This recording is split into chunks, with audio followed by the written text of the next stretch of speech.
Guys, salam sejahtera. Terima kasih masih berada di channel ini. Bagi mereka yang belum subscribe channel ini, sila subscribe dan like, komen, share supaya Anda tidak akan ketinggalan info-info yang saya akan sampaikan di channel ini. Berita hari ini saya mau kongsikan kepada Anda daripada berita harian. Agi bantuan RM 50 juta secara berhemat TPM. Cukai bantuan negara masing-masing RM 50 juta yang disalurkan kerajaan persekutuan kepada Terengganu dan Kelantan perlu digunakan secara berhemat untuk membantu mereka yang terjejas akibat banjir. Timbalan Perdana Menteri Datuk Seri Dr. Ahmad Zahid Hamidi berkata ia selaras dengan hasrat kerajaan yang menyalurkan peruntukan itu sebagai bantuan awal untuk meringankan beban. Beliau berkata akan mengkoordinasi bantuan berkenaan bagi memastikan ia tidak digunakan untuk tujuan lain. Kita mengikut arahan Perdana Menteri Datuk Seri Anwar Ibrahim yang juga Menteri Keuangan di mana arahan pembandaran harus dipatuhi.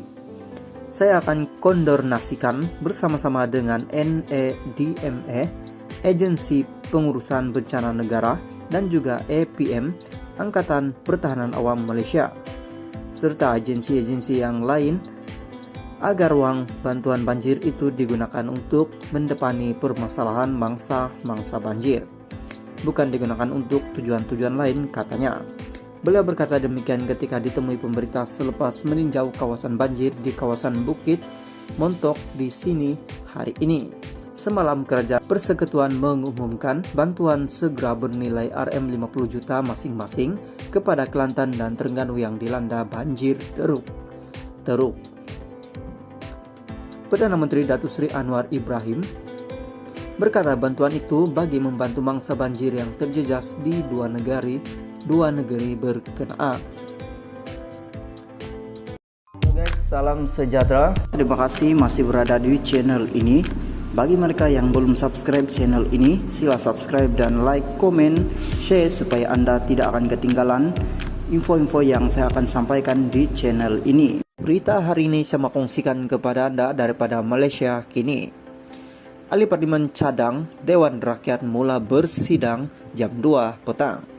Ahli-ahli Parlimen telah menggemukakan cadangan termasuk memulakan waktu mensyarat persidangan Dewan Rakyat pada jam 2 petang berbanding 10 pagi seperti yang diamalkan sekarang. Yang Dipertua Dewan Rakyat Johari Abdul berkata cadangan yang dikemukakan kepadanya itu dibuat untuk mentransformasi perjalanan sidang parlimen bagi membolehkan jemaah menteri menjalankan urusan pentakbiran masing-masing sebelum hadir ke Dewan Rakyat. Cadangan lain yang turut diterima katanya ialah untuk menambah hari persidangan kepada 100 hingga 110 hari selain melonggarkan etika pemakaian di dalam Dewan Rakyat seperti tidak perlu memakai tali leher. Johari berkata satu jawatan kuasa akan dibentuk untuk melihat kepada cadangan-cadangan yang dikemukakan itu.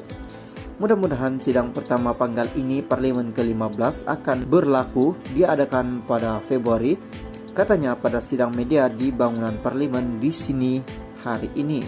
Johari yang merupakan bekas adun gurun di Kedah dipilih sebagai yang Dipertua Dewan Rakyat bagi menggantikan Azhar Harun pada Isnin lepas. Usul pelantikan itu dibuat sebaik saja mensyarat pertama panggal pertama Parlimen ke-15 bersidang pada jam 10 pagi. Johari dicadangkan oleh Perdana Menteri yang juga pengurusi Pakatan Harapan Anwar Ibrahim bagi pihak kerajaan dan mendapatkan 147 undi berbanding calon daripada pembangkang bekas Menteri Dalam Negeri Muhammad Radzi Muhammad yang mendapat 74 undian. Salam sejahtera, terima kasih masih berada di channel ini. Bagi mereka yang belum subscribe channel ini, sila subscribe dan like, komen, share supaya Anda tidak akan ketinggalan info-info yang saya akan sampaikan di channel ini. Berita hari ini saya kongsikan kepada Anda daripada Berita Harian. Dewan Rakyat lulus budget mini 107 bilion. Kuala Lumpur, Dewan Rakyat hari ini secara sebulat suara meluluskan Budget Mini 2023 dan rang undang-undang Aryuru kumpulan uang disatukan pembelanjaan masuk akaun 2022 yang dibentangkan Datuk Seri Anwar Ibrahim. Keputusan itu dipertua Dewan Rakyat Datuk Johari Abdul selepas tiada perbahasan bagi kedua-dua usul yang dibentangkan Perdana Menteri pada musyarat pertama Majlis Parlimen ke-15. Terdahulu, Anwar yang juga Menteri Keuangan membentangkan Budget Mini bagi tujuan pembelanjaan perkhidmatan membabitkan wang bernilai Rm107 bilion. Beliau membentangkan peruntukan itu di bawah akta kumpulan wang disatukan yang akan mulai berkuat kuasa pada 1 Januari depan. Akta berkenaan akan membenarkan pembelanjaan dikeluarkan imalumen penjawat awam. Budget Mini akan berkuat kuasa hingga budget 2023 dibentang dan lulus di Parlimen. Ia susulan RUU pembekalan 2023 tidak akan diluluskan Parlimen sebelum 1 Januari depan, maka peruntukan perlu dikeluarkan bagi pembelanjaan dalam tahun 2023 bagi tempo dari 1 Januari sehingga tarik RUU perbekalan 2023 menjadi undang-undang dan mula berkuat kuasa. Dalam pada itu, Anwar menerusi Section 4 Akta Kumpulan Wang Pembangunan 1996 mencadangkan dana bernilai Rm55 juta dikeluarkan daripada kumpulan wang pembangunan bagi tahun 2023 untuk pembelanjaan segera. Halo guys, salam sejahtera.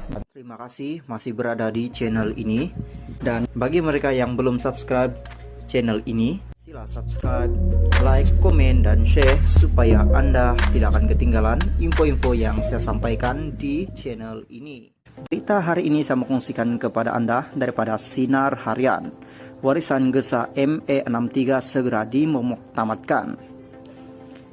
Putrajaya, Presiden Parti Warisan Sabah, Warisan Datuk Seri Muhammad Safi Afdal mengesah Kerajaan Perpaduan Malaysia segera memuktamadkan Perjanjian 1963 ME63.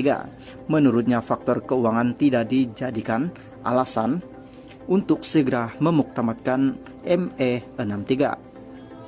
Kami tahu dalam keadaan negara pada hari ini, ME63 bukanlah sesuatu yang mudah, namun ia tidak harus dijadikan alasan. Katanya ketika ditemui pemerintah selepas majlis menandatangani perjanjian MOU memfakat antara gabungan di bawah Kerajaan Perpaduan di sini pada Jumaat. Beliau berkata kerajaan tidak boleh menggunakan alasan itu untuk menangguhkan sehingga tahun hadapan. Muhammad Safi berkata terdapat beberapa perkara di dalam ME63 telah diselesaikan semasa pentakbiran terdahulu, namun ada beberapa perkara yang masih tertangguh. Saya berharap ia dapat